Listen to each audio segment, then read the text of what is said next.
Mama Nneka was 80 years old, but she looked like a young woman of 30.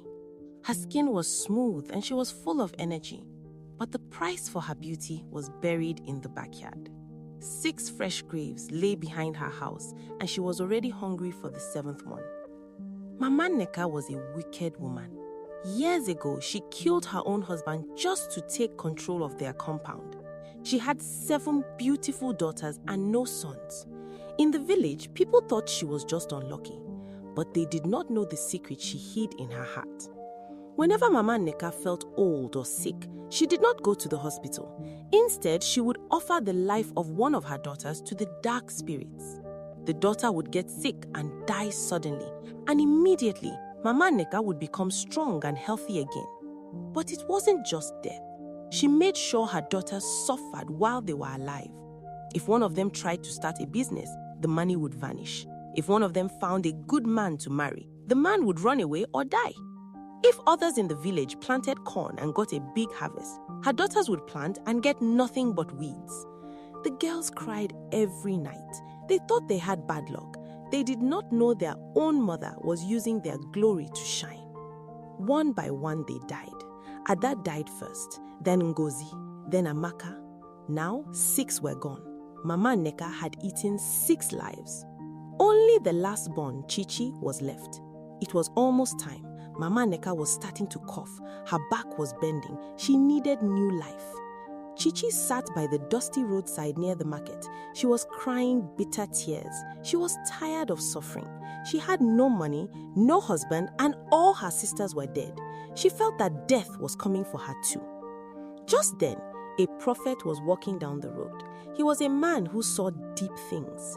As he passed Chichi, he stopped. He felt a heavy coldness around the girl. He looked at her and saw a vision. A dark shadow was standing over her with a knife, ready to cut her life short. The prophet walked towards her and took her to his ministry. He sat her down on a wooden bench and looked her straight in the eyes. "Stop crying, my child," he said. "Whatever is happening in your life, your mother is the cause of it."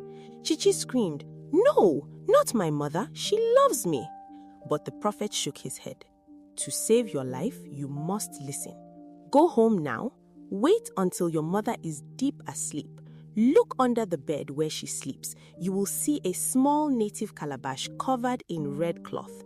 Bring it to the ministry immediately. Do not open it." Chichi was shaking with fear, but she ran home. Her mother was sleeping loudly, snoring heavily on her mat. Chichi crawled on the floor. She looked under the bed. It was dark and dusty, but her hand touched something hard and round. It was the calabash. She grabbed it and ran back to the prophet's ministry. She was panting and sweating when she handed it to him. The prophet placed the calabash on the table. He opened it carefully. Inside, there was a strange dark liquid and one single bird feather standing in the middle. "Look," the prophet said. "Originally, there were 7 feathers in this calabash. Each feather represented the life of you and your sisters. Your mother has removed 6. That is why your 6 sisters are dead. This last feather is you. She was going to pull it out tonight." Chichi covered her mouth. Tears rolled down her face. The prophet stood up. "Today we end this evil." He began to pray. He prayed with fire in his voice. Then he did not pull the feather out. Instead, he took a bottle of holy oil, poured it on the feather, and set the feather on fire inside the calabash.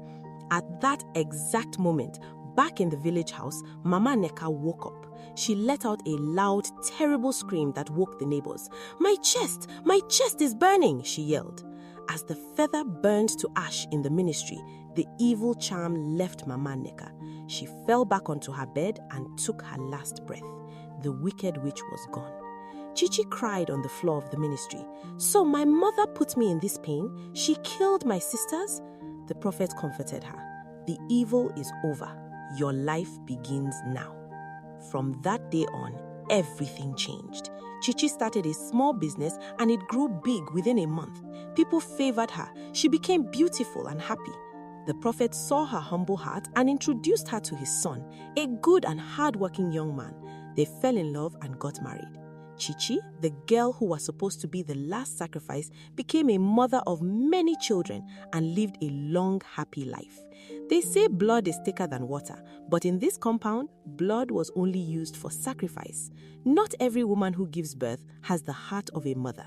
Chichi survived, but how many others are suffering in silence right now? If you want to hear more hidden secrets and village stories that no one talks about, hit that subscribe button now. Do not break the circle. Like this video and I will see you in the next story.